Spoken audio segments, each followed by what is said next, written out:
নমস্কার, শুভ সন্ধ্যা। Welcome to my channel. আজকে আমি চলে এসেছি ম্যাচ ডে মানে প্রি ম্যাচ ডে অ্যানালিসিস নিয়ে। যে ম্যাচটি রবিবার হতে চলেছে, আইএসএল এর একটি গুরুত্বপূর্ণ ম্যাচ দুটো দলের কাছেই বলবো।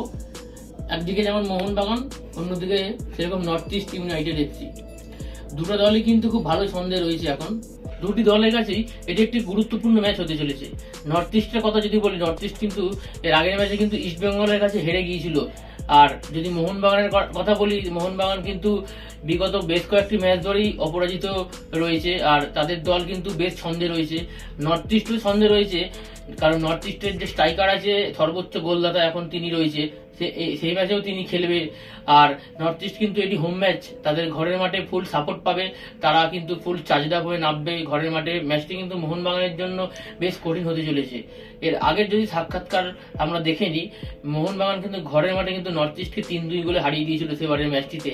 কিন্তু এই ম্যাচটিতে কিন্তু মোহনবাগান কিন্তু দুজন কিন্তু তাদের ভাইটাল প্লেয়ার, অর্থাৎ গুরুত্বপূর্ণ প্লেয়ার, ডিফেন্সের কথা যদি বলি, সেখানে কিন্তু মিস করবে ক্যাপ্টেন সুভাষিস বোসকে, এবং তার সঙ্গে কিন্তু মিস করবে আমাদের যদি একদম স্তম্ভ যাকে বলা যেতে পারে ডিফেন্সের, তিনি হচ্ছে রড্রিগেজকে।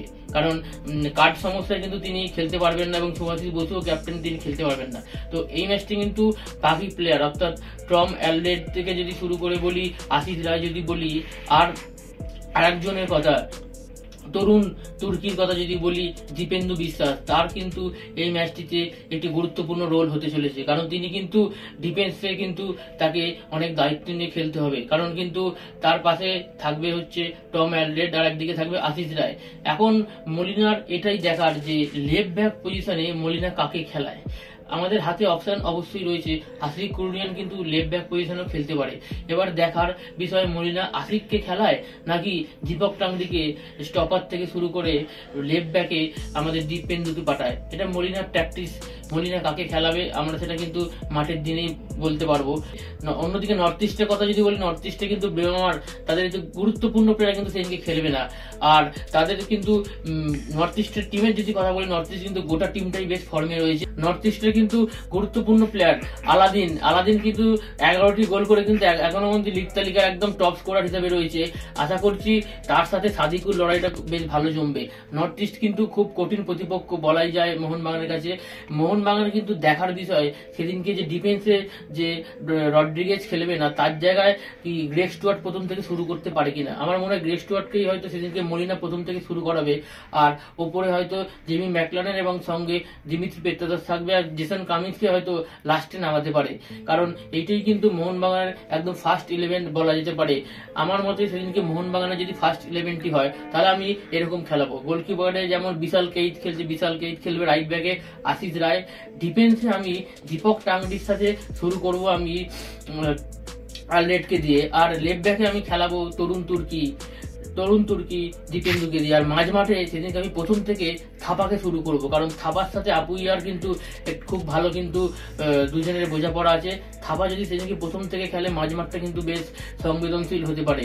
আর মাঝখান থেকে কিন্তু গ্রেগ স্টুয়ার্ট অ্যাটাকিং মিডফিল্ডার শুরু করবে, আর যেমন লিস্টন কোলাস তো খেলে এইদিকে, ওইদিকে মানবীর খেলে, আর ওপরে জেমি ম্যাকলারেনের সাথে আমি রাখবো আমাদের দিমিত্রি পেত্রাদাসকে। নর্থ ইস্টে কিন্তু কয়েকটি খুব ভালো ইন্ডিয়ান প্লেয়ার রয়েছে, যাদেরকে কিন্তু মোহনবাগান টিমে মার্ক করা দরকার। যেমন জিতেনের কথা যদি বলি, পার্থিব গোগোয়ের কথা যদি বলি, এই দুজন কিন্তু খুব ভালো প্লেয়ার। আমরা কিন্তু দেখেছিলাম ডুরান্ড কাপ ফাইনালে কিন্তু মোহনবাগান এগিয়ে গিয়েও কিন্তু ম্যাচটি হেরে গিয়েছিল। সুতরাং বলা যেতে পারে এই ম্যাচটি কিন্তু যথেষ্ট কঠিন হতে চলেছে মোহনবাগানীদের জন্য, কারণ এটি কিন্তু নর্থ ইস্ট ঘরের মাঠে খেলবে। আর যদি আমার প্রেডিকশন যদি বলতে হয় এই ম্যাচের জন্য, এখন যেরকম ফর্মে রয়েছে তাদের টিম যদি বলতে হয়, ডিফেন্স থেকে শুরু করে অফেন্স অব্দি, এই মোহনবাগান কিন্তু আটকানো কিন্তু নর্থ ইস্ট যতই ভালো টিম হোক না কেন যথেষ্ট কঠিন হতে চলেছে। পেড্রোর জন্য, তাদের কোচের জন্য যথেষ্ট কঠিন ম্যাচ হতে চলেছে, কারণ মোহনবাগান কিন্তু এখন একটা অন্যরকম ফর্মেই রয়েছে। তাদের যদি অ্যাটাকিং প্লেয়ার কাকে ছেড়ে কাকে আটকাবে, নর্থ ইস্টে কিন্তু ডিফেন্সের জন্য কিন্তু এটা সব থেকে বড় পরীক্ষা হতে চলেছে। মোহনবাগানের কথা যদি বলতে, মোহনবাগান কিন্তু এই মরশুমে সব থেকে বেশি গোলে জিতেছিল হচ্ছে মহাবারাত স্পোর্টিং এর কাছে 3-0 গোলে। অন্যদিকে যদি নর্থ ইস্টের কথা বলি, নর্থ ইস্ট কিন্তু 5-0 গোলে জিতেছিল জামশেদপুরের সাথে। সুতরাং বলা যেতেই পারে ম্যাচটি খুব এন্ড টু এন্ড খেলা হতে চলেছে, ম্যাচটি খুব ভাইটাল হতে চলেছে দুটি দলের ক্ষেত্রেই। মোহনবাগানের যেরকম বেঞ্চ স্ট্রেংথ রয়েছে, সুতরাং বলা যেতেই পারে মোহনবাগানের জন্য ম্যাচটি কিন্তু অতটাও কঠিন হবে না যতটা নর্থ ইস্টের জন্য হবে। কারণ মোহনবাগান ওয়েল ব্যালেন্স দল, অনেক বড় বড় টুর্নামেন্ট খেলেছে, অনেক চ্যাম্পিয়ন হয়েছে, অনেক চ্যাম্পিয়ন প্লেয়ার মোহনবাগান টিমে রয়েছে। মোহনবাগান কিন্তু 11টা প্লেয়ারই কিন্তু মোহনবাগান চ্যাম্পিয়ন প্লেয়ার। একজন খেলছে না বলে যে একজনের তাদের এফেক্ট পড়বে এরকম কিন্তু নয়। গ্রেগ স্টুয়ার্ট প্রথম থেকে খেলবে, এটা মোহনবাগানের সব থেকে প্লাস পয়েন্ট আছে। আর গ্রেগ স্টুয়ার্ট কিন্তু যে কোনো মিনিটে কিন্তু খেলার রং বদলে দিতে পারে। আগের দিন আপনারা সকলেই দেখেছেন গ্রেগ স্টুয়ার্টের কি ক্ষমতা, কি করতে পারে, এটা কিন্তু তাদের কোচ কিন্তু খুব ভালোভাবেই জানে। অর্থাৎ গ্রেগ স্টুয়ার্টকে কিন্তু তারা জোনাল মার্কিং করতে পারে, কিন্তু গ্রেগ স্টুয়ার্টকে জোনাল মার্কিং করলে কিন্তু মোহনবাগানের বাকি প্লেয়াররা সেই সুযোগটা নেবে আশা করছি। আর বলা যেতেই পারে এই ম্যাচটি একটি হাড্ডাহাড্ডি ম্যাচ হবে, উপভোগ্য ম্যাচ হবে। আপনারা সবাই সেদিনকে দেখবেন। রবিবার দিন হচ্ছে রাত্রি 7:30 থেকে, সন্ধ্যা 7:30 থেকে খেলাটি আছে ইন্দিরা গান্ধী স্টেডিয়ামে গুয়াহাটিতে। সুতরাং আপনারা সকলে সেদিনকে বসে যাবেন খেলা দেখতে, আমিও খেলাটি দেখব।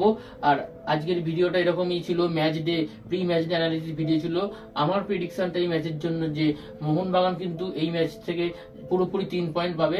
আর যদি প্রেডিকশন বলেন তাহলে প্রেডিকশনটা আমার মধ্যে 2-1 হতে চলেছে।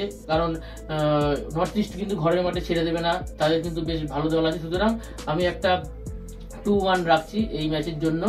আর আজকের ভিডিওটা আমি এখানেই শেষ করছি। আশা করছি ভিডিওটা আপনাদের খুব ভালো লেগেছে। আর ভালো লাগলে ভিডিওটিতে অবশ্যই লাইক করতে হবে, কমেন্ট করতে হবে, শেয়ার করতে হবে। আর যারা এখনো চ্যানেলে নতুন আছেন চ্যানেলটি সাবস্ক্রাইব করে দেবেন। আর আপনাদের কি মনে হয় ম্যাচটিতে কে জিতবে, নর্থ ইস্ট না মোহনবাগান? কে গোল করবে সেদিনকে? কি দিমিত্রি পেট্রাদাস কি গোলে ফিরতে পারবে? আপনারা কমেন্ট করে জানাবেন আপনাদের ম্যাচ ডে প্রেডিকশনটা। এখানেই শেষ করছি আজকের ভিডিওটা। ভালো থাকবেন, থ্যাংক ইউ।